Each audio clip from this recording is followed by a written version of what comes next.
Talkin fight fans? Thanks for tuning in to today's episode of the Knuckle Up Knockout of the Week with yours truly, Mike Orr, and my man Cedric Ben. And we have a good weekend of fights, man.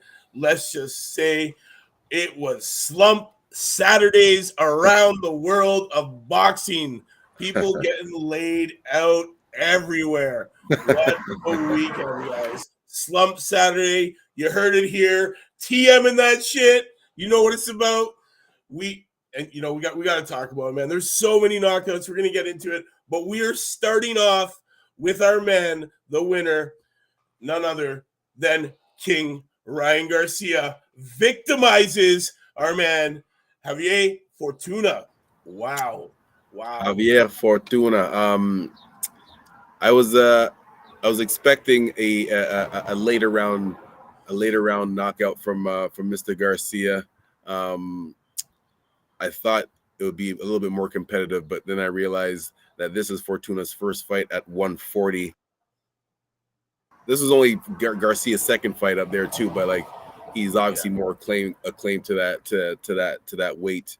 And you can see the weight difference. You know, weight is not always the case in all fights, but in this one, you can definitely see the difference. And I believe that was the main reason why Fortuna didn't have as much punch resistance when Garcia caught him, especially when he caught him with the body shot. The 1-2 hook at the end is what finished him off, and that was a beautiful, like textbook 1-2 hook.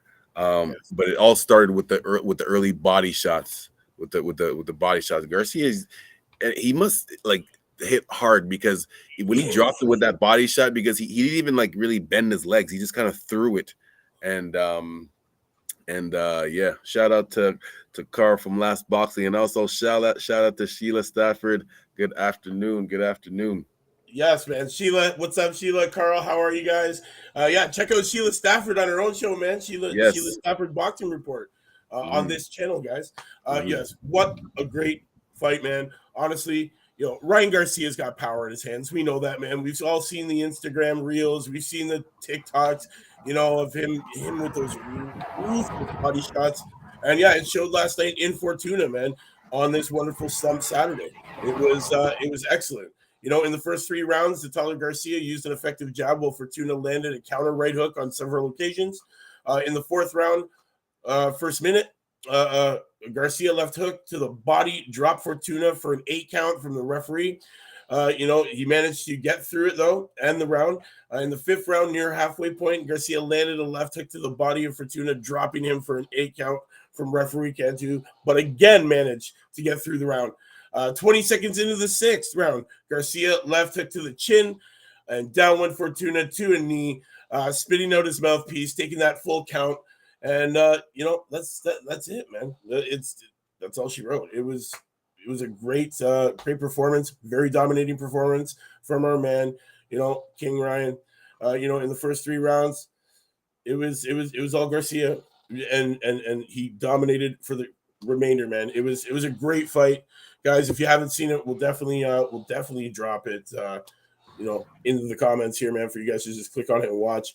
But it's not only week, What's that?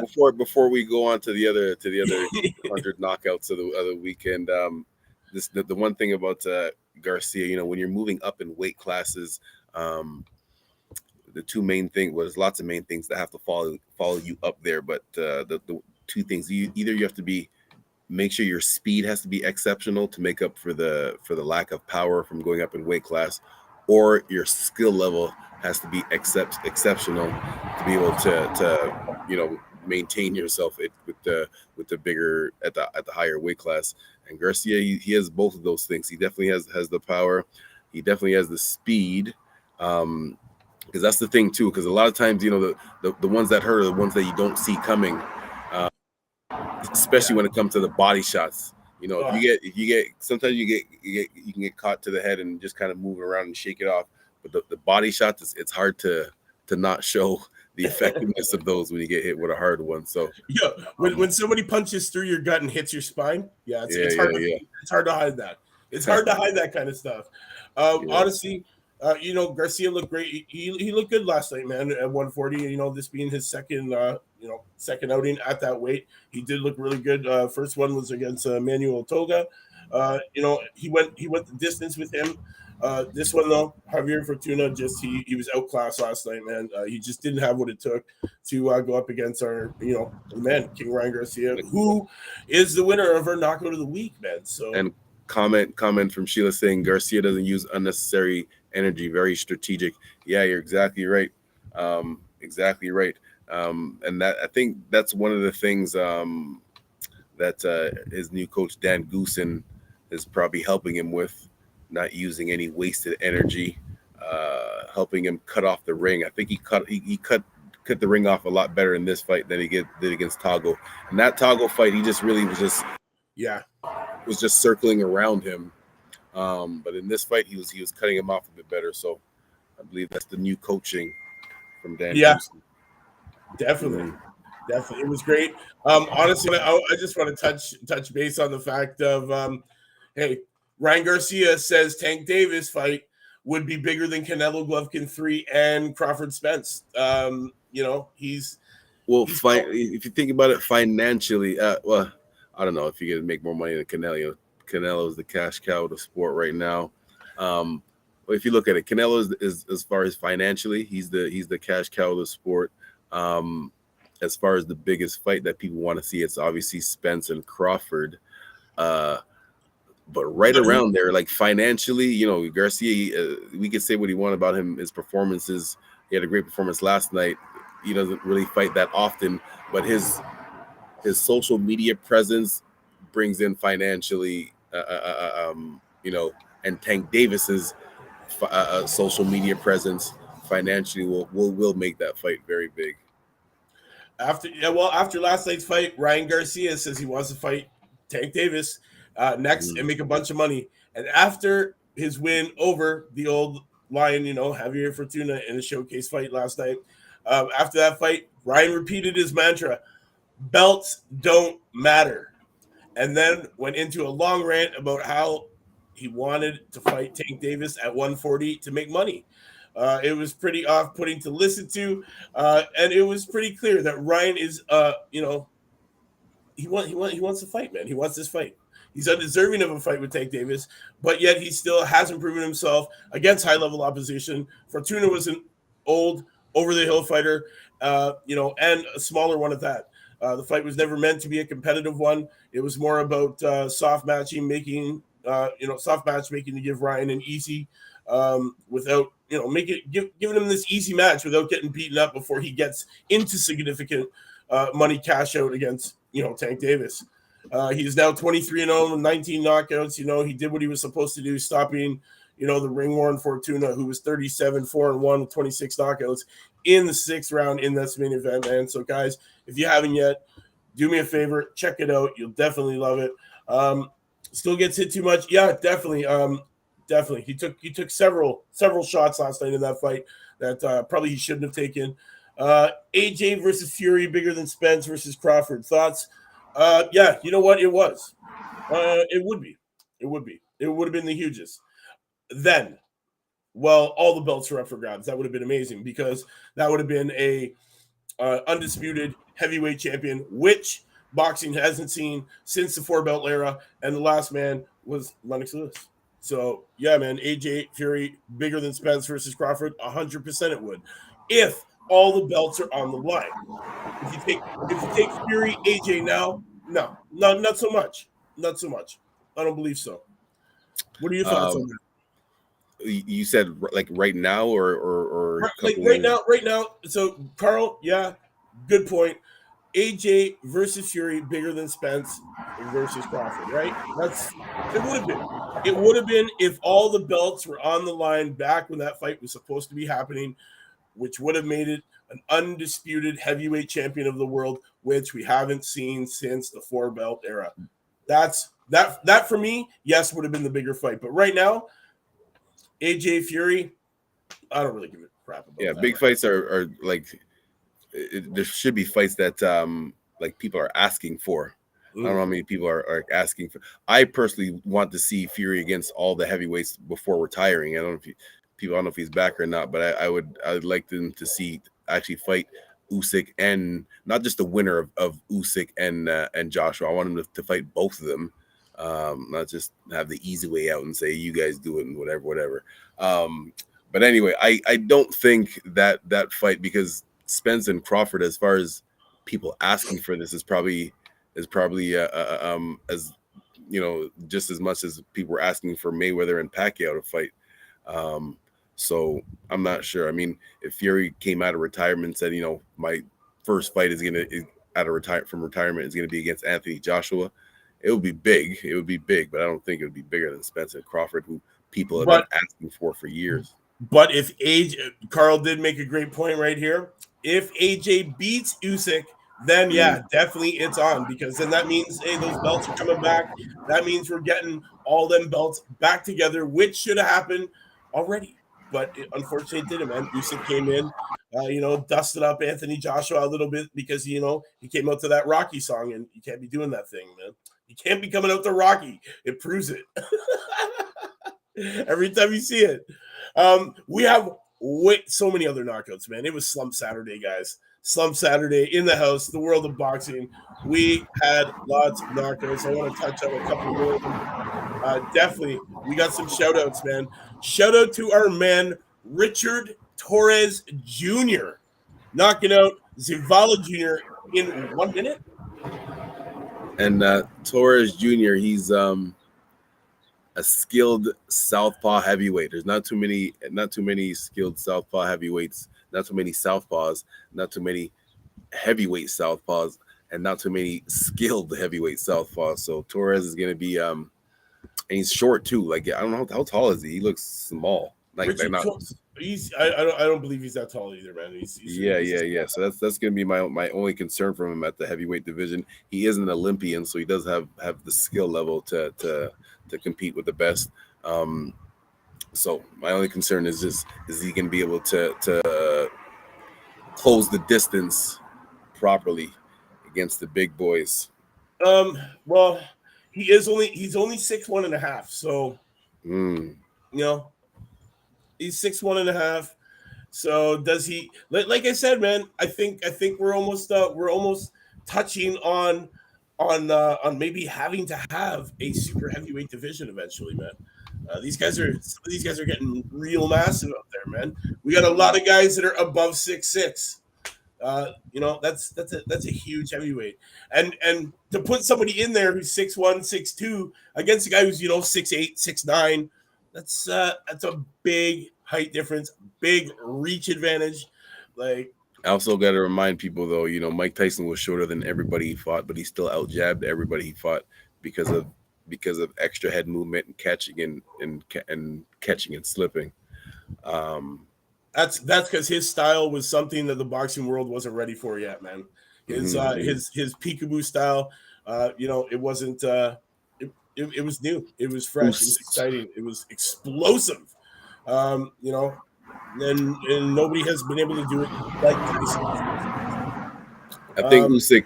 Yeah, I'm not sure how tall Usyk is, but I think he's maybe a little bit taller than 6'1". Usyk's definitely taller than 6'1". He's at least 6'3" or something like that, because he wasn't that much shorter than AJ. How tall is AJ? AJ's 6'6". He's a 6'6". Right? Exactly. And Usyk was definitely shorter than him, but he wasn't like that much shorter than him. But just real quick about Carl's comment about the bigger fight, when he says the British shorted up Mike Tyson, something Lennox Lewis. So he goes back to Lennox Lewis. When he says not sure globally if Spence versus Crawford is bigger than AJ versus Fury. Not in my view. I believe it is bigger than that if the belts are involved. If not a chance. But this is just my view. When you have two guys now, when you ask people to make their pound for pound list, right? That is, there's no specific qualification or rule, or it's just really just your opinion from around the world. I believe 99% of people will have Crawford and Spence in their top 10, no matter who you are, what part of the world you're in voting on this. It's probably unanimous. Crawford and Spence will be in your top 10. Fury might be there too, but I don't think there's another heavyweight that people would say is in that top 10. So for that reason, why when you actually have two guys that 99% of people will agree are within the top 10 fighters in the world fighting each other, that's why I think it would be a bigger fight than Fury against AJ, because I don't think people would put Anthony Joshua in the top 10 pound for pound list. Whatever your criteria is, So that's why Spence and Crawford is a bigger fight for me, in my view. Okay. Well, hey, good point. And everybody has great points here today. Who else you want to touch on, man? There were so many. So we touched on Richie Torres. I want to talk about the guy that we profiled, Stephen Shaw. Yes. Drops Marquez 3 times in round 1, gets the knockout victory. Wow. Yeah. With the tall, accurate punches he started. I'm looking up watching his highlight. Oops, turn the volume down. No, that was me. Oh, it used to be me. Yeah, man. He started it with a nice, long, extended jab, educated jab, and then once he landed about 4 or 5 jabs, and then the right hand just came. As soon as that right hand came, oh man, with that big left, he came in with that big left too. It was like the follow up punches, because it was about he threw about 7 or 8 jabs, just pop. Yeah. And as soon as you threw that first right hand, that was a little bit, and then that left hook just came, and it was just game over. What a destructive oh boy, his opponent did get up from it, but he you're hurt when you because some guys, this is what happens sometimes. Ideally, if you do get hurt, hopefully it doesn't happen. But if you do, you should take a knee and just take that 8 seconds. But what most people do, because they're so prideful, they don't want to show that they're hurt, they get dropped and get up right away and lose the right. Marquez's opponent, he did a smart thing. So when he got dropped, he actually went to his knee and took the 8 seconds, and that still wasn't enough. It wasn't. When these guys are going to their knee, what they're trying to do really is essentially just ground themselves and stop that spinning. Yes. Right now they're spinning, man. It's like, when you get home wasted at the end of the night and you try to lay down in bed and everything starts spinning around. You gotta drop your one leg off the bed and put it on the floor to ground yourself. Same shit. It's the same shit that's happening there. Hey, you know what was funny? That's where the term punch drunk comes from. Yes, man. Yeah.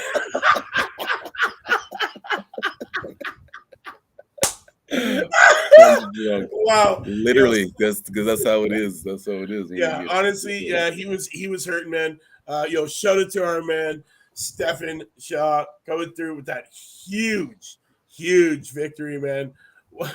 Carl, everything. But definitely huge knockout there, man, by Stephen Shaw. Drops Marquez 3 times in round 1, knockout victory. I told you guys to watch out for him this weekend. I told you. Yeah. I did. And he did, he impressed, man. He impressed. He came out, did it big time, stopped it real fast. Also, we got to talk about Hamza Shiraz. Stops Francisco Emmanuel Torres in round 5. I sent you a video of this one, man. And this one, Shiraz, I got it up right now. Oh yeah, what round was it? In round 5. In round 5. This is a big one. He landed a nice right hand. Had him up against the ropes. Yeah. Boom. And just drills him with that right. A nice straight 1-2. Great 1-2. Literally has him back on the ropes, man. Comes through that 1-2, that right just following right behind that left, man. Not seeing it coming, and just lays him out. Huge knockout again. I told you guys it was slump Saturday. And well, let's just call it slumped weekend, because honestly, Friday, Saturday has some great knockouts, man. Definitely. I definitely enjoyed myself this weekend. Hey, whoa. We gotta see Carl's back in the comments here again. Shiraz is a hype job. Will get beat as he works up in levels. Interesting. All right. Because this is my first time seeing him. I don't know much about his background. You believe that, Carl? The Canadian passport. I stopped saying the Canadian passport out. Send these bums over here. Stop with that, Carl. Don't worry, man. Carl already put in his, he already put in his Canadian passport application. He's waiting. One thing I just looked at your other comment. I will agree with you, Carl. Yes, worldly known Anthony Joshua and Tyson Fury are obviously more popular and more worldly known than Spence and Crawford. So yes, I will give you that. Definitely Hamza Shiraz. You don't know much about him, right? That was your first time seeing him, Cedric, you were saying? Yes, it was. Well, he is only 23 years old, man. He is 6'3". He's in that middle division, 16-0, 12 knockouts. He's ranked 3 out of 112 in the UK, 18 out of 1486 in the world. And, other than last night's win, he fought back in March 19th this year against Jiz Smith. And that was a KO in the second round. Smith was down once in the first round and once again in the second round prior to the KO. Before that, man, he was fighting. He fought December the 4th against Bradley Skeet, and that was another TKO in 9th round. Man, Shiraz deducted 1 point in the 8th round for hitting Skeet on the floor. Skeet down once in 8th and once again in the 9th. TKO finished. So but like Carl's saying, as he climbs up this division. I believe there are better boxers out there. I believe that he could be stopped as he climbs. Right now in the UK he's sitting just behind Chris Eubank, Felix Cash, and then close on his on his heels is Danny Dignam, Denzel Bentley, Liam Williams, so Jimmy Kelly, Anthony Fowler. He says disgrace decision against Skeet. Wow, you really don't like this guy, eh, Carl? Yeah. So you know what? He's a lot of hype. Definitely, a lot of people looking out for this kid. You know what? He makes it exciting to watch. But yeah, I do agree with Carl. As he goes up the ranks, man, he hasn't fought really any super notable fighters, man. He is being protected by Frank Warren, I believe. Carl actually believes the same thing. Yeah, he's being protected, man. He's one of those cash cows. Hey, I'm gonna make my money off this kid. Let's pad his record. Let's put some joke fighters in front of him. If you actually go and look at him,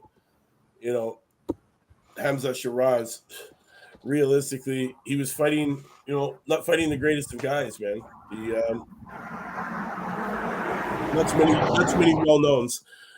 So, we got to touch on one more. I believe there was one more that we have to talk about in this wonderful weekend, man.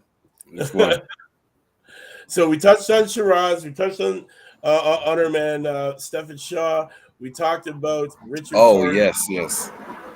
And our last one who we have to touch on is Diaz and Salome. Floyd Cashflow Diaz, literally. Yes. Rocked Salome. With a highlight reel KO finish, man. Yes. In the 3rd round, guys. If you haven't seen this one, this is a big one. I can't believe he survived the first knockdown. He got dropped hard with a counter right hand. Right hand as Salome was coming in. They both threw the same right hand at the same time, except his connected first, just like tink. Yeah, on the button, sent Salome to the canvas. I couldn't believe that Salome actually got up from that first knockdown, to be honest. And then in round 3, the ref wouldn't even let him hit the mat, man. He was out on his feet from the first shot, and the ref stepped in, put a stop to that, and it was called a knockout, man. Definitely huge, man. Floyd Diaz, big fight there, guys. Slumped weekend of boxing, man. Wow. I was super excited. He will be fighting for the Maple Leafs soon. Yeah, man. Yeah, just like Lennox Lewis did back in 88 Olympics when he fought for the gold leaf. Yeah. We fought for the gold leaf. All right, guys. Well, thanks for tuning in to today's episode of the Knuckle Up Knockout of the Week with yours truly, Mike Orr, and my man Cedric Ben. You know what we do, man. come join us tomorrow on this channel, same time. It's Prospect Week. You know what it's about. Hungry, young, undefeated, undiscovered prospects around the world for you to watch, man. We'll see you tomorrow, same time, this channel. Prospects, man. If you haven't yet, please like, share, tell a friend to tell a friend, like my man Cedric says, and hit up Talkin Fight, hit that subscribe. And to everybody out there, wherever you're watching, man, Podbean, Spotify, LinkedIn, Twitter, Instagram, TikTok, whatever you're on, hit that subscribe. Help us get to 3,000. Cedric, anything you want to say to the fans before we get out of here today? Nah, man, just make sure you, if you haven't done it yet, make sure you like this video. And like we always say, man, tell a friend, tell a friend. That's it. See you guys tomorrow at 4 o'clock. Be there. Yeah, man. Don't miss it. Be there. 4 p.m. This channel, new prospect. You know what it is, man. Knuckle up, guys.